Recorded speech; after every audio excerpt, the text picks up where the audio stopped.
Okay, well, good morning, everybody. So I think we're going to get started now. Hopefully everybody can see our screen and hear me okay. If there are any issues, please feel free to just let us know within the chat feature. I'll be managing that. So before we dive into the actual presentation, we'll start with a couple introductions and then a few housekeeping items. So for those of you who I've not met before or spoken to, my name is Devin Thompson. I'm Director of Customer Success and Services with Stantive Technologies. And we also have with us Jeff Larkin, our product manager. So he's actually going to be leading us through the presentation today. As I said, a few housekeeping items. So everybody will be on mute. Feel free to ask us any questions or provide any sort of comments and feedback within the chat feature, as I'll be managing that for Jeff today. And just letting you know, we are recording this session. We will be doing another one this evening. So once we've completed that, we'll be taking a look at the recordings and be passing that along to everybody who's registered by Friday. You'll also receive a copy of the deck and any additional supporting material that we have. So we'll quickly walk through the agenda and then we'll hand it over to Jeff. Perfect, thanks, Jeff. So the focus for today's webinar, of course, is Omnichannel. So we're going to start with what is Omnichannel. Next, we'll move into Omnichannel versus the multi-channel, some real world examples, and then, of course, how does Orchestra CMS enable Omnichannel? We will stop for breaks throughout, as well as kind of take a look at any of the chat questions that are coming in. But before we really dive into the presentation, we thought it would be a good idea to get a better understanding of where everybody's at in terms of Omnichannel. So I'm going to launch a poll next. You'll see it pop up on your screen in just a second. We'll give everybody just a minute to go ahead and answer. And again, the question really just is, where's your organization currently with respect to Omnichannel? So a quick selection there, if you can just let us know what you're thinking or what you know. We'll give everybody about a minute and then we'll move on.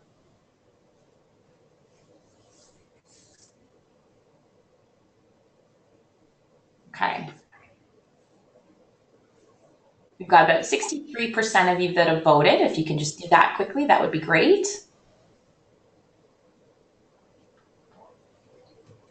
All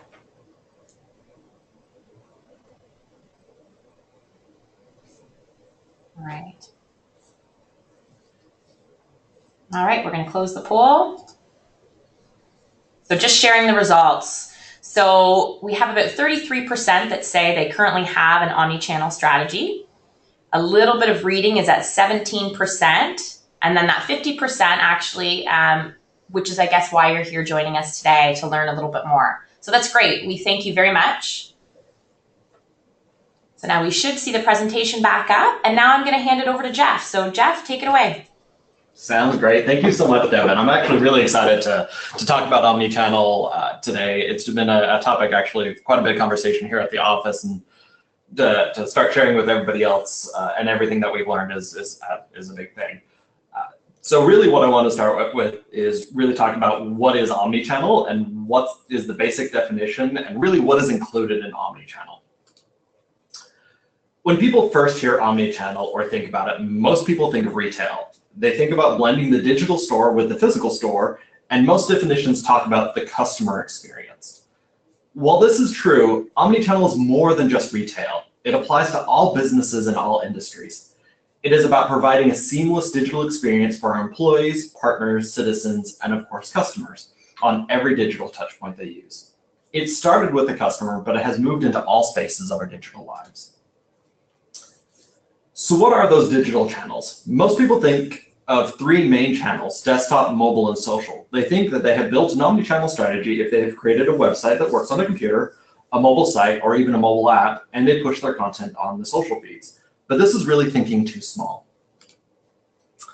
Omnichannel is about every digital channel. That includes things like in-store digital signage, IoT devices, digital assistants like Google Home, Siri, Amazon Alexa, and even things like chatbots. We need to ensure that wherever people go, they're getting the same information and the same personalized experience.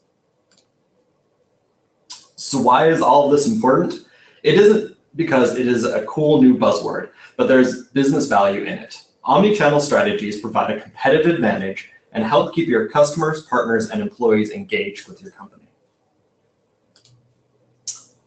Next, let's delve into the difference between multi-channel and omni-channel. Yes, both accomplish very similar things, but it is in the way they accomplish it where things turn different. Multi-channel is all about the specific channel. You'll see this in the way the company organizes itself. Every channel becomes its own team with its own product. A simple example is a company that has a team for a public website, another for a customer portal, an external agency for their mobile app, and a team that handles the social feeds. Each of these teams run those channels with a specific tool. It means that if you create something for one, you have to recreate it for the others. Think about how much time it would take to coordinate creating, updating, and finally removing something from each channel. This can also lead to siloed information. Maybe the customer portal team thought something was really important, like a video on how to fix an issue with the machine they support. They created the video and posted it on the portal, but they didn't tell anyone else about it. The customer then might log into the site while at their desk and see the video for the issue that they have. They then go over to the machine with their phone, use the app, and then can't find the video and get very frustrated. Multi-channel can create silos of information very easily because they are focused on their specific channel, not the holistic customer experience. So how does omnichannel change all of this? Omnichannel is about putting the individual at the center. It means I create the content once and it flows out to all the channels. So if the person comes into the website to see their content, it's the same as if they entered the mobile app or even newer channels like voice. This makes it so there's only one source of content, meaning less overhead to manage and maintain it. So what is the difference between omnichannel and multi-channel? It's what they put the focus on. Both reach every channel, but multi puts the focus on the channel and omni puts the focus on the individual.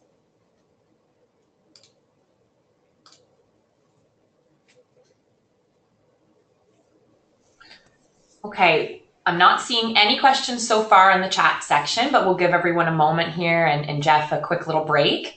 If there are any questions of what we've covered so far, feel free. Again, just enter them into the chat and I'll go through them and hopefully get you the answers that you need.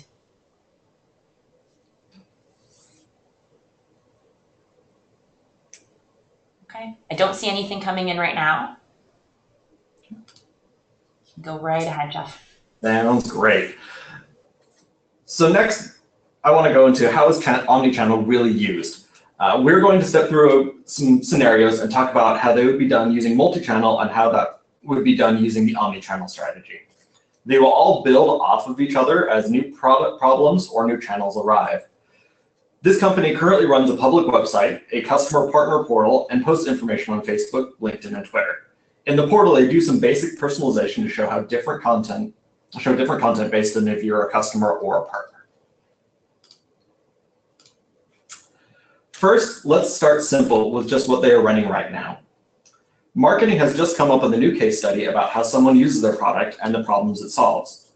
Marketing will then work with teams to get it posted, and then after it's posted, marketing finds out that they have misspelled something, misspelled the name, and will need to get it fixed. In the multi-channel model, this is how it would have happened. Marketing would email this case study to each team and ask them to post it on their channel. Each team does, but the public team and the social team have to email back and forth to make sure the public team gets their work done first so the social team can link to it. Then once the issue has been found, marketing has to reach out to all the teams again and ask for the change. This time, since it's unplanned, a member of the social team might be at an offsite meeting or the person isn't available or something like that, and it could take hours to fix. In an omni-channel world, marketing would create the case study once and publish it, and it would show up in all the places it needs. For the public site and the customer portal, they would be reading off the case studies from the same repository and display it properly.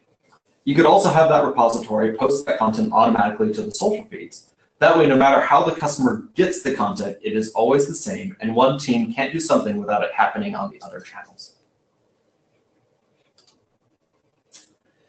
Now let's expand the story more. Executives have come down and said they need a mobile app for their company. They want it for customers and partners to get information. In the multi-channel world, a new team would be created and another product brought in for the mobile app.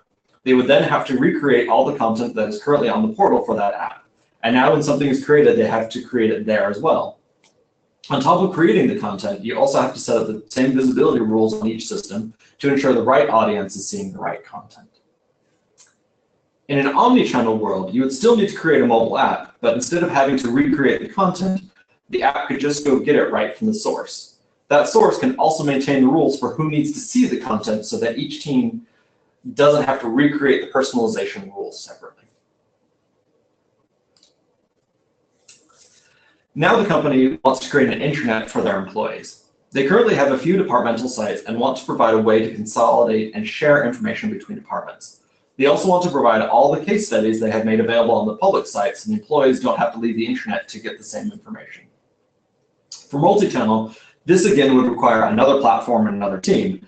They would then have to combine all the sites into a single platform so they can share information. For the case studies, they would have to create them again, meaning the marketing team now has to talk to 5 different teams to get something out. This will lead to more delays and more chances for error as people are manually putting information into each system. Since Omnichannel focuses on the person and not the channel, the content is made to be portable. The company can then place all the content into one place, but it could then be delivered to the main corporate intranet or it could be sent to the departmental sites. This means that wherever the employee goes, they're getting the same content everywhere. It also means the case study content can do the same, and so marketing only has to create and manage one copy. To keep on enhancing the employee experience, the company has purchased digital TVs to put in their break rooms. They did this to keep people informed on what is happening around the company. There could be content from highlighting employees' recent achievements or letting them know how the company is helping the communities it is in. Once again, it's a new channel. That means new content to keep in sync and maintain different systems. The TVs are probably going to be managed by the same team as the intranet, but it adds to their load because now they have to create it once for the site and once for the TVs. Once more, in an omni-channel thoughts, one source of content keeps the experience the same everywhere. If one department publishes an article about an employee's 25th anniversary, it can go onto the intranet and the digital TVs all at once. And then when the time comes to take that content back down, they only have to go into one spot to do that. Now, our company's executives have started reading a lot about voice and its uses. It is something that started out a couple of years ago as an experiment and has recently become a new battlefield. Usage of voice to interact with machines is on the rise. Gartner has predicted that 30% of interactions with smart machines will occur by voice. Others have stated that over the next 5 years, conversational AI will transform how consumers interact with products and services provided to them across industries. Our company's executives want to get ahead of this. They see how voice can be used to make things easier for people. The first step they want is to use it to provide company news via voice. For multi-channel, this is a new channel again, and there isn't a lot out there to support it yet without having to build a new system from scratch. And again, a new system comes with another place to maintain content. An omnichannel strategy makes this easy. Since it is focused on the customer, it is ready for any new channel that comes up. It is already set up to deliver content anywhere, and voice is just another channel to it. The person that uses it can receive the same news in the same personalized manner, and it can be set up without a lot of heavy work. Great, Jeff. Thank you. I think now is just a good time to quickly pause, allow you to take probably a drink of water and a little breather break. I think I see a question coming in here, so I'll just wait a second until that finishes, and then hopefully we can answer that before moving on. So the question is, does that mean I can share content between a community and the Salesforce Lightning experience? Yeah, it does. It becomes actually really easy to share content between different communities and even between the Lightning experience and communities, because again, it's creating one source and just having it flow out to each area, so each area can just pick up the content that it needs to show. Okay, perfect. I don't see anything else coming in. Okay. Sounds good. Okay, go ahead. All right, so most people know Orchestra CMS as a CMS for building sites. We've helped customers build compelling personalized websites for employees, partners, and customers. So how does it fit into this omnichannel stuff? In the past couple of years, Orchestra has become more than just a CMS into a fully fledged digital experience platform. The reason for this is because of the way Orchestra was originally architected and the recent release of our APIs. Our content has always been stored separately from the page. That architecture and the APIs are what truly enable Omnichannel. With those APIs, we unlock the content to be delivered to any channel. We also do that delivery in the same personalized fashion that we do on our websites. Because our personalization happens at the content instead of at the page, like many other CMSs, it automatically carries over into any channel for free. This has allowed us to build mobile apps in weeks instead of months. We were also able to build an integration into Amazon Alexa that allowed Alexa to read news and articles coming from Orchestra in a matter of days. Delivering content from Orchestra CMS to anywhere in Salesforce has become very simple because it's just another channel. Given all this, we do know that Omnichannel doesn't happen overnight. We know that not every customer or partner can execute on every channel out there. What we hoped with today's webinar is that we get you to start thinking about Omnichannel. Our customer success team is ready to start helping you with those conversations. They can help figure out what channels make sense for you and how to enable those channels. Thanks, Jeff. So before we kind of wrap things up here, we do have one last poll that we'd like to launch. And again, just looking for your feedback. It gives us a better understanding of, your current understanding and where we're actually going next. So I'm going to launch this next one here. You should see it in just a moment. So the question is, given the webinar and what we've shared with you today, how likely are you to move forward with an omni-channel conversation? So again, we're going to give everybody, 30 seconds to a minute. The more, participants, the better understanding we have. So it would be great if you could fill that out. And then we'll share the results as well.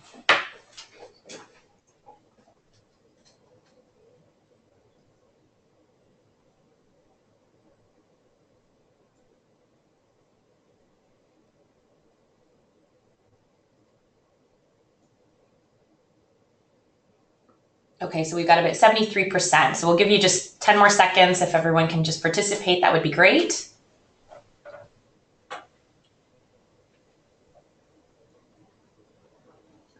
All right, I'm going to close the poll. So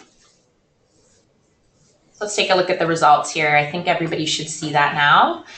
So that's great. 30% are saying very likely, 35 somewhat likely, 25 not happening anytime soon, which, we understand it's not necessarily the right time for everybody. And then there's 10% that still don't really understand how this might work. So as Jeff said, your customer success team support, as well as any of the AEs that you've worked with in the past, please feel free to reach out to anybody at Santiv. We will talk a little bit about what's next and coming, in the next few months as well, which might help and give you a better understanding of where we're going and other webinars to participate in.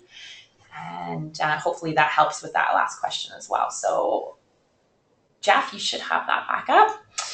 So just looking here at questions, we do actually have one that's come in now. So how to handle different technologies and tools for different channels in organization today? How do we use Orchestra CMS in such an environment? So the main way that I would approach that is Orchestra CMS should become your content repository for all those channels. A lot of the channels will require different technology. Mobile, of course, will require something on the phones. Voice actually requires some different technology to help support that. But you can make Orchestra the central location for all of that content, and then through the APIs, you're actually able to take that content out really easily and then deliver it down to any of those channels. So you can have each of those channels or technology reach out to Orchestra to pull the content back. Perfect. Okay, let us know if that's helped or if there's anything further you'd like to understand. So another one as well is, what's a good starting point for an omni-channel? The most common one that we see right now is with mobile. We just had a customer launch a site and the mobile app at the same time. And it was actually really easy for them because, of course, porting that content over to the mobile app was easy. And that's where we see most customers starting is creating at least that mobile app for their employees or their customers to help really generate more loyalty for the brand and make it just a little bit easier to log in and things like that. So that's commonly where we see people starting. Okay, perfect. So the next question is, where do I learn more about Omnichannel?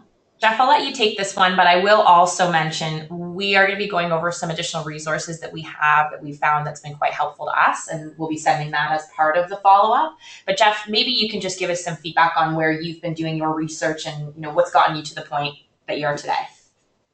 Yeah, so a lot of my research, I've done a lot of reading across the internet for a lot of different sources of information. One of the main focuses actually, I've read a lot of stuff from Gartner about Omnichannel and how it's going to be used and things like that. That's where we got some of the information about usage and things being on the rise. Once you really start looking out there, it's just following the news channels. I personally follow Medium quite a bit, and that has a lot of really good content out there for a whole variety of subjects. So there's not one central location for it right now. You just have to find the right news sources that talk about it. Okay, perfect. Thank you. One additional question's just come in now. So the migration of content to Orchestra CMS from a different tool. Yep. API for migration from different tool. Is there an example of that? An example of APIs, there typically isn't. CMSs have never really come with a very clean, like, hey, this is how you move data out of my system and into a new system. There are a few standards out there that are not well followed. The key mainly is a lot of what the APIs is, a lot of how we do it is we actually have written Java apps that will take however the customer can get the data out and then use the Orchestra APIs to create that content within the system. And the APIs actually support that completely now. So. Perfect, thank you. Okay, I don't see any additional questions coming in. There's definitely a couple there, so thank you very much. I think it's always helpful to hear what you're thinking and allow us to just expand on the presentation. Jeff, if you wanted to pop over to the next slide and we'll just go through the wrap up and the summary here. So again, as we mentioned, we do have a few things planned in the next coming months, so we really wanted to make sure that you were aware of those.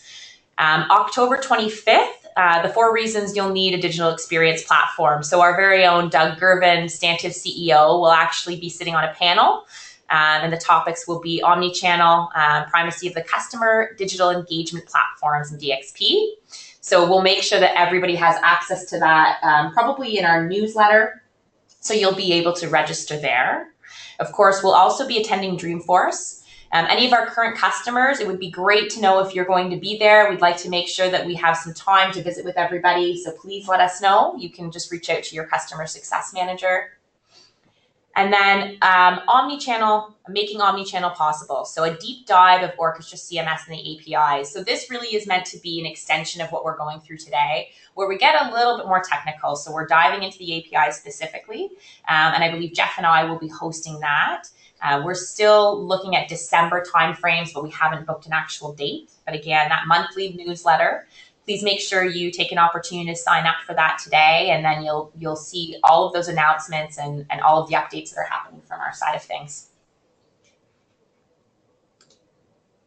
Perfect. So here's our contact information. As I mentioned, the recording as well as the slide deck, the resources, we're going to be sending that out to everybody that's registered by Friday. If you don't receive it, feel free again, reach out to customer success and we'll make sure that we send that off. Really, we just want to say thank you to everybody for joining today. This is a really exciting time for us, and I think that we have a lot of interesting and exciting pieces of information to share in the coming months. So please make sure you stay in contact and watch for any of those updates. I think that's it for today. Thanks so much, Jeff. Thank you, Devin. Thank you, everyone, for attending. All right, thanks.